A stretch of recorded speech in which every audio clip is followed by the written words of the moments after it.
हे आहेत जळगाव जिल्ह्यातील गाडेगावचे एक शेतकरी पद्माकर कुरकुरे. जेमतेम हातातोंडाची गाठ पडेल इतपत शेतीचं उत्पन्न. 2 वर्षांपूर्वी अशी परिस्थिती निर्माण झाली की काही एकर जमीन असूनही त्यातून मिळणाऱ्या तुटपुंज्या उत्पन्नात त्यांचा उदरनिर्वाह कसाबसा चालत होता. मुलीचं लग्न आणि मुलाचं शिक्षण यासाठी शेतजमीन विकायची वेळ आली होती. जमीन विकून कर्ज फेडावं आणि स्वतः मिळेल तिथे मोलमजुरी करून पोट भरावं असा विचार चालू होता. मुलांचं लग्न करायचं होतं, मुलीचं शिक्षण चालू होतं, त्याच्यामुळे एक शेत विकायचा विचार केला होता. अशी कष्टसाध्य आणि हताश करून टाकणारी परिस्थिती जळगाव जिल्ह्यातील गाडेगाव सारख्या खेड्यांमधल्या बहुतेक सर्वांचीच होती.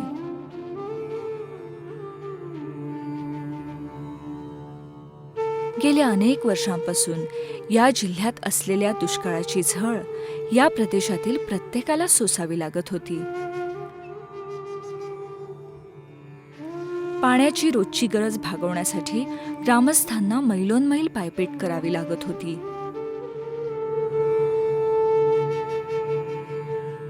आम्ही 6 किलोमीटरवरून 10 किलोमीटरवरून पाणी आणतोय. गावातील सगळे म्हातारे माणसं राहिले, बाकीचे तरुण मंडळी बाहेर जात आहेत. बाहेर गावाच्या मुली द्यायला लोक तयार नाहीत. गाव सोडून पोरं बाहेरच्या गावाला गेले आहेत.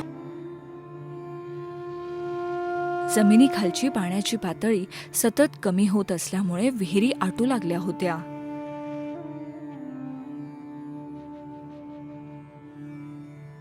बोअरवेलचे पाणीही नेहमीपेक्षा 900 ते 1000 फूट खोल गेले होते. शेतकरी हताश झाले होते. पाण्याच्या दुर्भिक्षामुळे त्यांना शेती करणं अशक्य होऊ लागलं होतं. गाईगुरांची तहान भागवण्यासाठीही पाणी मिळेनासं झालं होतं. या परिस्थितीमुळे गावात मुली द्यायला लोक तयार होत नसत. नैराश्यापोटी अनेक जण गाव सोडून स्थलांतर करू लागले. गाडेगावमधील परिस्थितीचं गांभीर्य लक्षात घेऊन आणि आर्ट ऑफ लिव्हिंगचे प्रणेते श्री श्री रविशंकर यांच्या प्रेरणेतून जळगावमधील आर्ट ऑफ लिव्हिंगच्या कार्यकर्त्यांनी या भागात परिवर्तन घडवून आणण्याच्या दृष्टीनं काही ठोस पावलं उचलण्याचं निश्चित केलं. कार्यकर्त्यांची सभा घेण्यात आली आणि परिस्थितीवर मात करण्यासाठी जलसंवर्धनाचं कार्य हाती घेण्याचं निश्चित करण्यात आलं. त्यानुसार कार्यकर्त्यांनी काही गावकऱ्यांच्या सोबत शिरपूर तालुक्यातील जलसंवर्धनाच्या प्रकल्पाला भेट दिली. शिरपूर पॅटर्न म्हणून प्रसिद्ध असलेल्या या प्रकल्पाचा अभ्यास केला. त्याचप्रमाणे राळेगणसिद्धी आणि हिवरे बाजार येथील प्रकल्पांना भेट दिली. या प्रकल्पांचा अभ्यास केला. त्यातून कार्यकर्त्यांच्या हे लक्षात आलं की या भागातील नाल्यांचं खोलीकरण आणि रुंदीकरण करण्यामुळे जलसंवर्धनाचं काम शक्य होणार आहे. पाण्याचा उपसा प्रचंड वाढलाय, पण त्या प्रमाणात पावसाचं पाणी तेवढं जमिनीत जिरत नाही, कारण पावसाचा पॅटर्न बदलला आहे. जेवढं आपण बघतो की सध्या प्रचंड पाऊस पडतो अगदी कमी दिवसामध्ये, म्हणजे साधारणतः 75% पाऊस 13 ते 14 दिवसात पावसाळ्यात पडून जातो. गावात आपण बघतो की ठिकठिकाणी आपल्याला नाले वाहताना दिसतात. ते सगळे तसे प्रत्येक गावात असतात, पण ह्याच नाल्यांना माथा ते पायथा खोल आणि रुंद केलं आणि साधारणतः 300 ते 400 मीटर अंतरावर त्यावर सिमेंटचे बांध टाकले तर प्रचंड प्रमाणात पाणी आपण जमिनीत जिरवू शकतो आणि खूप मोठा साठा पाण्याचा निर्माण होऊ शकतो. तर याच पद्धतीने आम्ही काम करायचं ठरवलं. या प्रकल्पाला जनतेचा पाठिंबा मिळावा यासाठी अनेक उपक्रम केले गेले. जनजागृती करण्यासाठी पदयात्रा घेण्यात आल्या. लोकांना विश्वासात घेऊन सविस्तर माहिती देण्यात आली. ग्रामस्थांच्या सभा घेऊन विविध शिबिरं आयोजित करून व्हिडिओ दाखवून त्यांना प्रकल्पाची संपूर्ण माहिती करून देण्यात आली. या सगळ्यामुळे ग्रामस्थांचा उत्साह वाढला आणि त्यांनी गावात होणाऱ्या परिवर्तनासाठी या प्रकल्पाला संपूर्ण सहकार्य देण्याची शपथ घेतली. कार्यकर्ते, ग्रामस्थ यांनी जागेला भेट दिली आणि कामाचा आराखडा आखण्यात आला.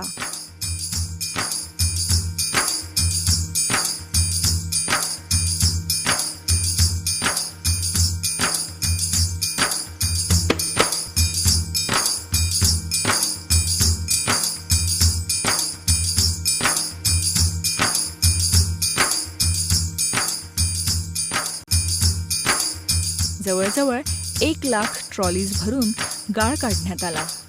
हा गाळ अतिशय सुपीक असल्यामुळे तो जवळपासच्या शेतांमध्ये पसरवण्यात आला. दिवसाची रात्र करून काम पूर्ण करण्यात आलं. अकोलखेड्यामध्ये आम्ही खूप मोठा तलाव ग्रामस्थांच्या मदतीने 30 लाख रुपयाची लोकवर्गणी जमा झाली आणि या लोकवर्गणीतनं अकोलखेड्यातला पाझर तलाव जो होता पिण्याच्या पाण्याच्या समस्येचा तो खोदण्यात आला. त्याच्यानंतर 2 मोठ्या तलावांना जोडणारा जो नाला होता ते खोलीकरण पूर्ण करण्यात आलं. वरडी या गावामध्ये जळक, रिंगणगाव, गाडेगाव, सामरोद, वडगाव, झुरखेडा, अकोलखेडा, वरडी अशा 8 गावामध्ये जळगाव जिल्ह्यात काम झाले. आणि मग तो दिवस उगवला.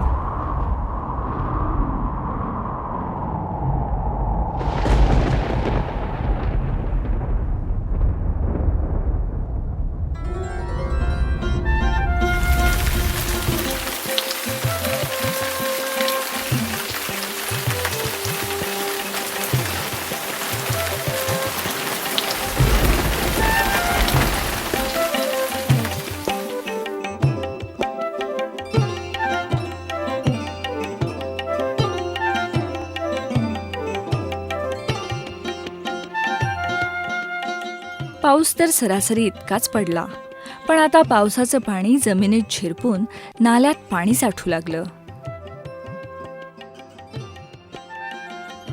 या भागातील सर्व नाले, विहिरी आणि बोअरवेल पाण्याने भरून गेले.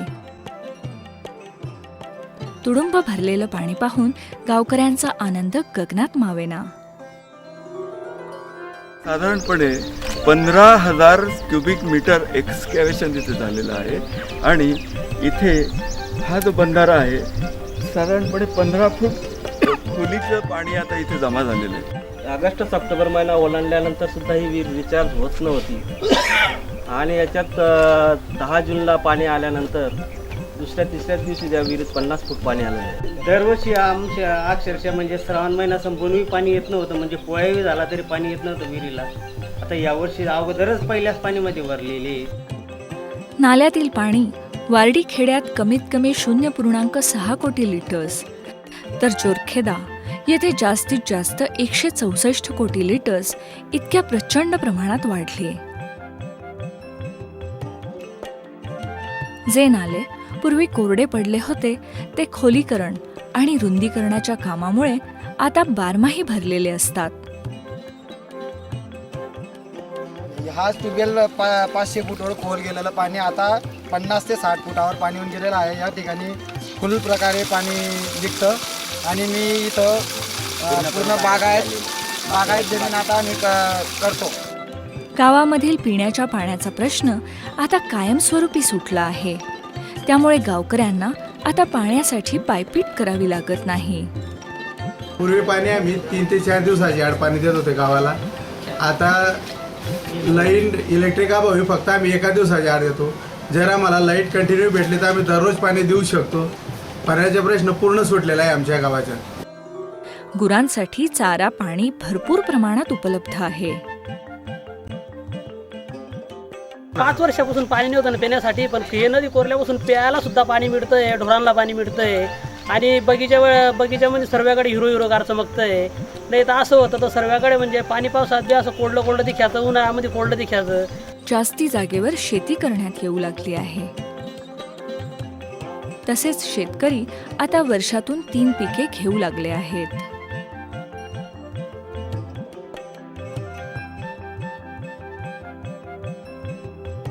या टॉपलिंगच्या मार्फत जे पाणी साचलं गेलं विहिरीला त्याच्यामुळे शेत विकायचं हे मी कॅन्सल करून टाकलं. एक मुलगी तिचं मी शिक्षण केलं, तिला जवळजवळ 80,000 रुपये खर्च पण केला.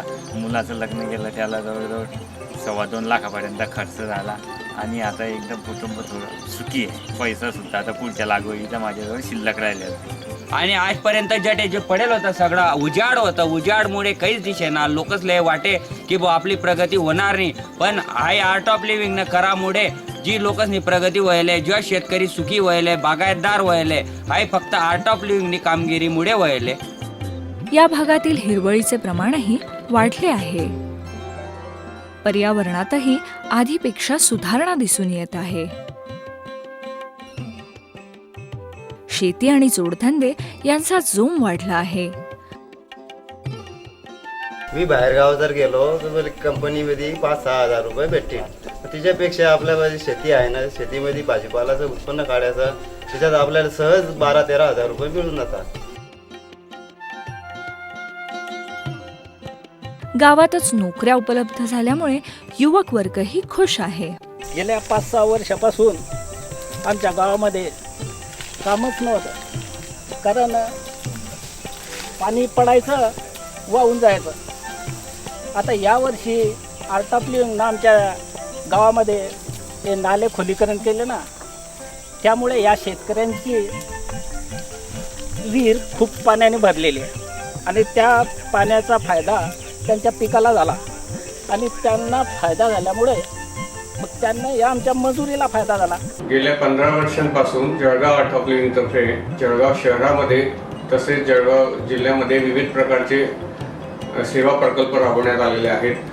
त्यामध्ये हजारोंच्या संख्येत रक्तदान, तसेच वृक्षारोपण, तसेच 5H प्रकल्प, ग्रामसुधार योजना, यातूनच ही जी पाणी अडवा पाणी जिरवण्याची संकल्पना पुढे आली आणि गेल्या वर्षभरात सुमारे 8 गावांमध्ये हा प्रोजेक्ट राबवण्यात आला.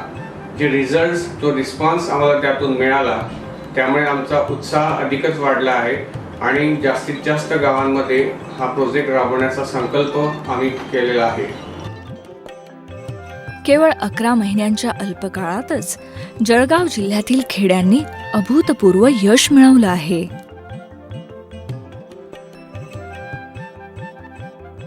प्रगतीच्या सर्व मर्यादा त्यांनी पार केल्या आहेत आणि आसपासच्या गावांनाही त्यांनी एक आदर्श घालून दिला आहे.